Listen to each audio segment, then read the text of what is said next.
Ayun, magandang gabi. Pauwi na naman tayo. Katapos na naman ng duty.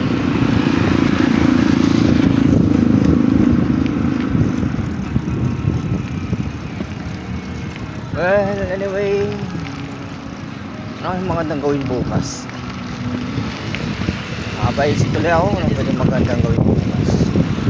Kasi Sabado wala naman akong wala nang dapat asikasuhin ng ginumagahan.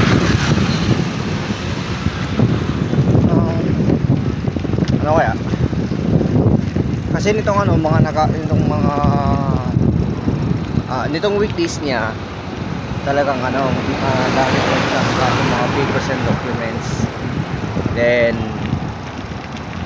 pag Saturday sarado naman kasi may ibang offices, kaya dito wala akong magagawa. So resume ulit, magre-resume ulit ng Monday hanggang sa matapos ko yung mga documents na yan. So di bale meron na akong 3 accomplishments. So di ko alam kung gaano pa kahirap yung dalawa, pero hoping naman na matatapos yun.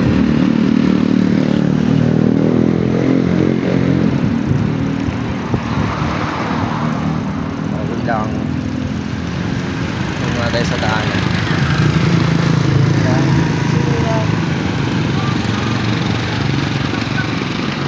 Palusutin nyo mga boss. Yun, very good. Nadaan ako. Yun o.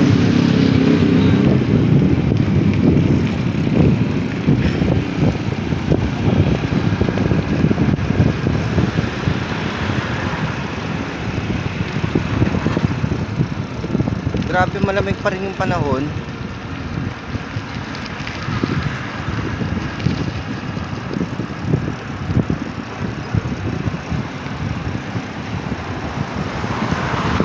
Oo nga pala.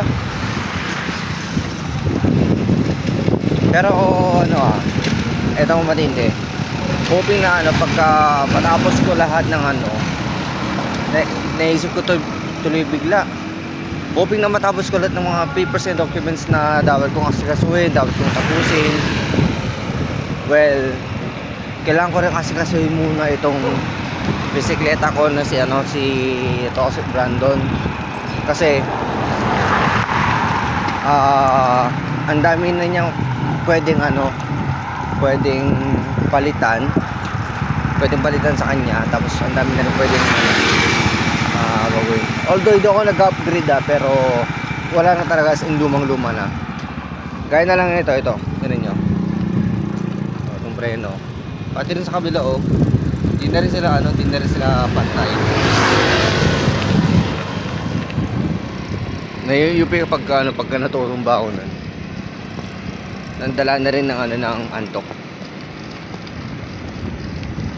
Well, hindi lang yan, pati rin yung court nito, yung court niya luma na rin.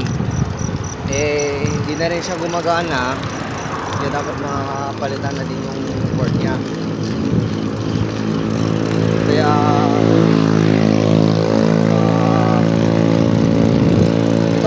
kailangan ko pang pagkunin yung budget dito sa lahat ng maayos sa bisikleta kong to. Kailangan kong muna yan.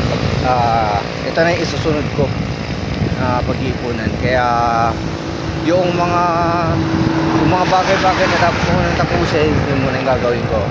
And then next na itong bisikleta, sa ganun mas maayos yung pagra-rides ko. Kasi puros puros control na lang ginagawa ko sa daanan. Pero pasalamat na lang kasi salamat na lang sa akin kasi may disiplina ako sa daan. At hindi tayo napapahamak. Yan. Pero yun nga lang, mas maigi pa rin, mas mainam at mas maganda pa rin na kapag ang bisikleta mo nasa kondisyon. So yun na lang muna. Then makikita na lang din sana sa mga darating na araw. And yun, basta ingat-ingat po tayong lahat, and God bless po sa ating lahat.